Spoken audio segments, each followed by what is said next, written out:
Hey, what's up, guys? This is the audio and video version of the article below, The Failed B2B Ad Medium.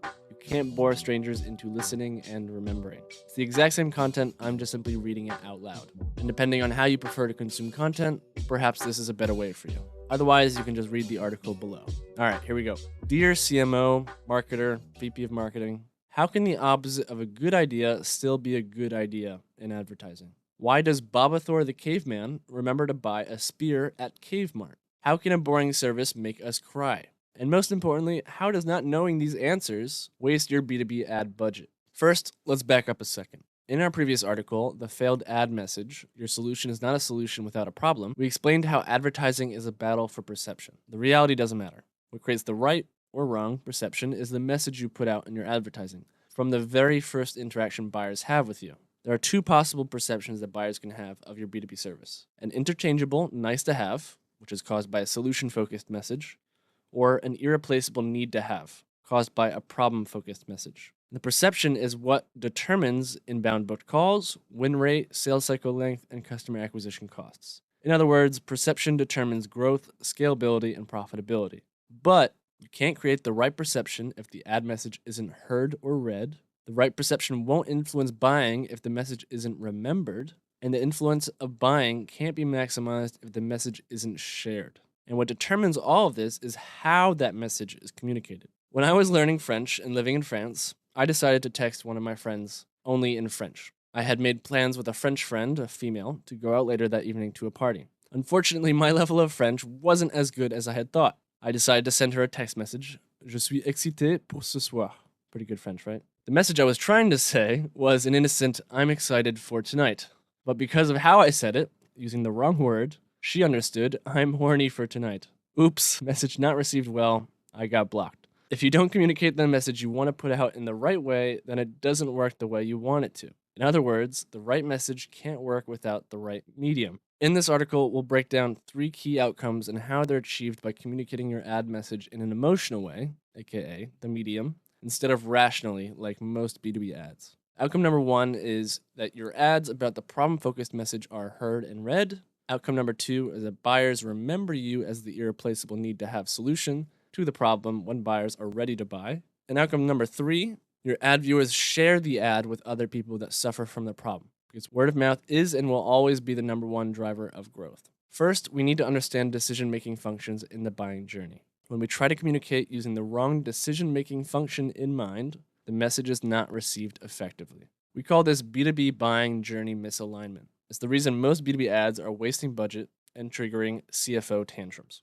Buying journey alignment considers both the stage of awareness, problem versus solution, but also how decisions are made. The previous article focused on the stages of awareness, problem versus solution. This article is about decision making. If you're pretty active on LinkedIn, you might appreciate this little story here. On LinkedIn, there are 2 factions waging war against each other, laying waste to the LinkedIn feed we hold so near and dear to our hearts. Each believes they know how B2B buyers receive messages and make decisions, rationally or emotionally. We call this the B2B marketing communication war. Faction leaders drop heated comments onto each other's posts, conduct drive-by DMs, and partake in public shaming via memes. Bystanding LinkedIn citizens are no longer able to have peaceful conversations about their weekend plans and kids' soccer games without being disrupted by the raging guerrilla comment warfare. One faction, the United Rational Alliance, the URA, is composed of traditionalists that champion the need to communicate rationally in B2B. They believe emotions are for impulsive B2C decisions, not $100,000 deals and that complex purchases with high-stakes demand logic.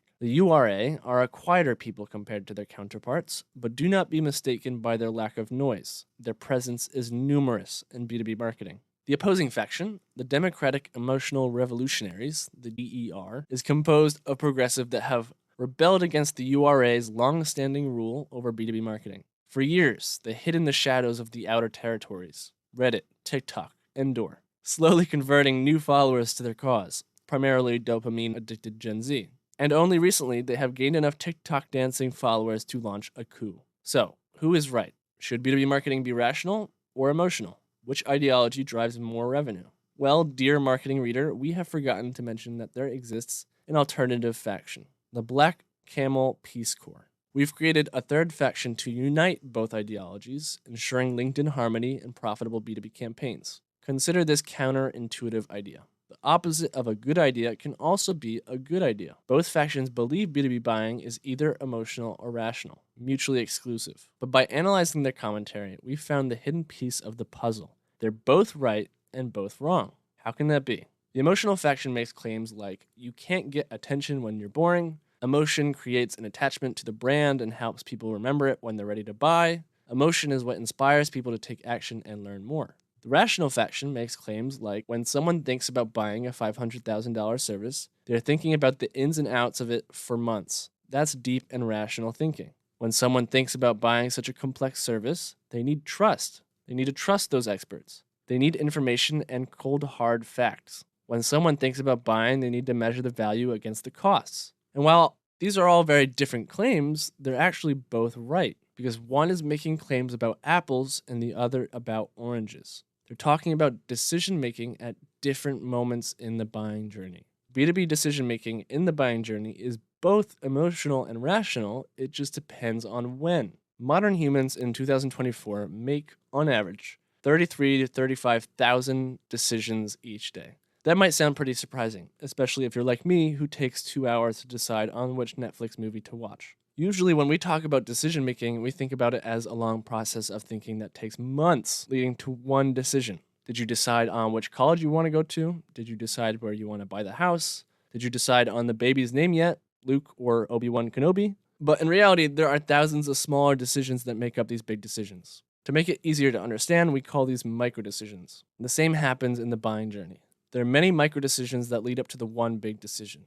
Do we buy this expensive B2B service? The very first micro decision that occurs is when a buyer sees an ad from your brand, the moment in which your brand is a complete stranger. Do I pay attention to this ad or do I scroll by? This micro decision takes you about 1 or 2 seconds to make, and it's primarily emotional. You were not there looking at the ad thinking for 10 minutes, okay, this is an ad, should I pay attention to it? Well, let's do a cost-benefit analysis, find some success stories from others that have benefited from consuming this ad, and discuss with my team to hear their thoughts. I hope you don't do that. Only later on in the buying journey, your micro decisions become more rational. Is this the right service that will solve my problem? If I use $50,000 on this service, what's the opportunity cost? What are the potential negative consequences if we buy the wrong service or product? The micro decisions in the beginning of the buying journey are more emotional because it's about attention, memory, and sharing. Which ads do you pay attention to?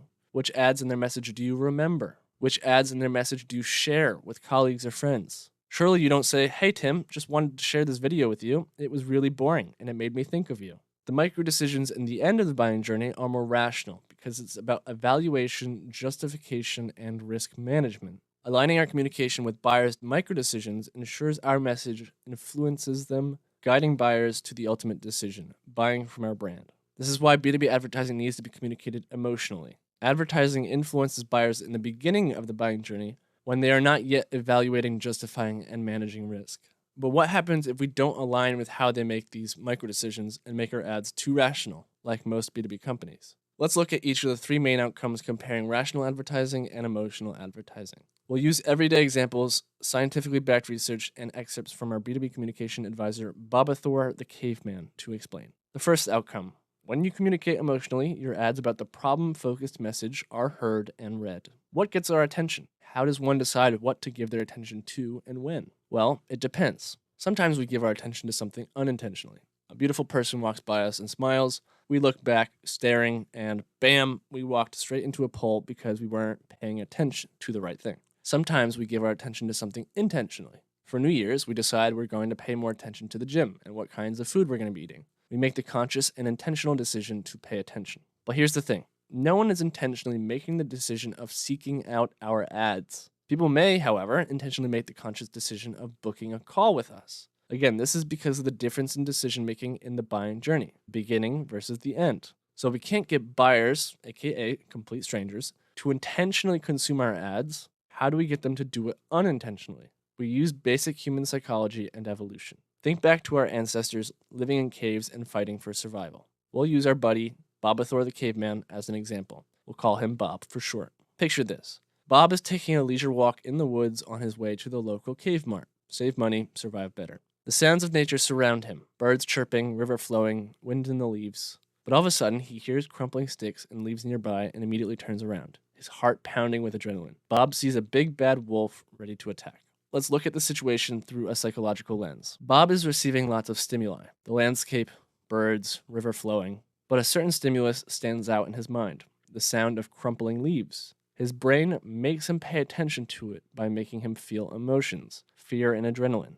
This is what makes him pay attention instinctively to the problem, wolf, so he would be ready to fight or flee in order to survive. Emotions are deeply embedded in our biology and are linked to survival. Our brains are wired to pay attention to emotionally significant events because they often carry important information for our well-being. For example, fear can signal danger, while joy can indicate a beneficial situation. Evolutionary trait helps us prioritize and respond to stimuli that may impact our survival or well-being. Whether you're browsing through LinkedIn, TV channels, or a predator-infested forest, you're bombarded with stimuli. And the best way for something to stand out and require your selective attention is emotion. Our buddy Bobathor didn't hear the crumpling leaves and sit down to ponder for an hour whether or not he should turn around and pay attention to the stimuli.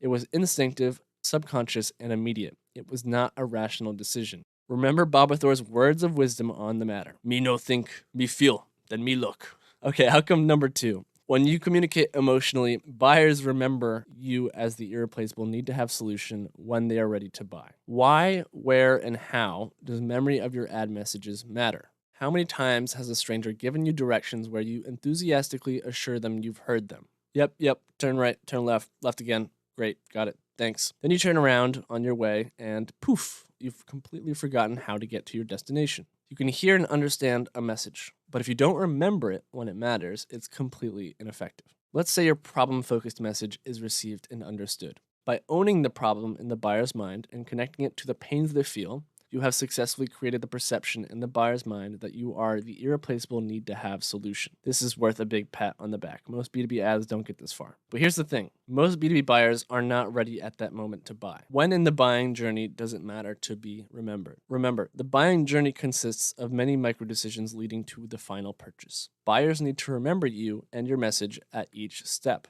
When they see your other ads, they remember the problem you solve and decide that they should listen to what else you have to say about it, because it's valuable to them instead of scrolling by. When they see your marketing content, they remember that you understand their pains and care, so they decide to take the time to read all your content. When they are researching how to solve their current pains, they remember that you help rid the pains caused by a specific problem, and then decide to go to your website to learn how to solve it. When they're shortlisting services to buy, they remember you as a solution to an important and urgent problem, deciding to put you at the top of the list. When they're with peers from their network, they remember to mention you as the solution to the problem their peers also suffer from. If you don't believe this is how it works, well, just imagine the opposite. Start from the bottom of that list, go back and replace the word remember with forgot. Doesn't quite work. Of course, the buying journey isn't always as linear as we like to think with our oversimplified explanations and graphics. It's much messier. But we use these examples to highlight that if your brand is forgotten at each of these key deciding moments, you've wasted ad budget on could-have-been buyers that never end up buying from you. So how do emotions get your brand remembered? Highly emotive ads are 3 times more likely to be remembered than ads with a weak emotional response. It might seem logical to think that what gets you remembered is by talking about what's important to the buyers, their problems, what they want, ROI, etc.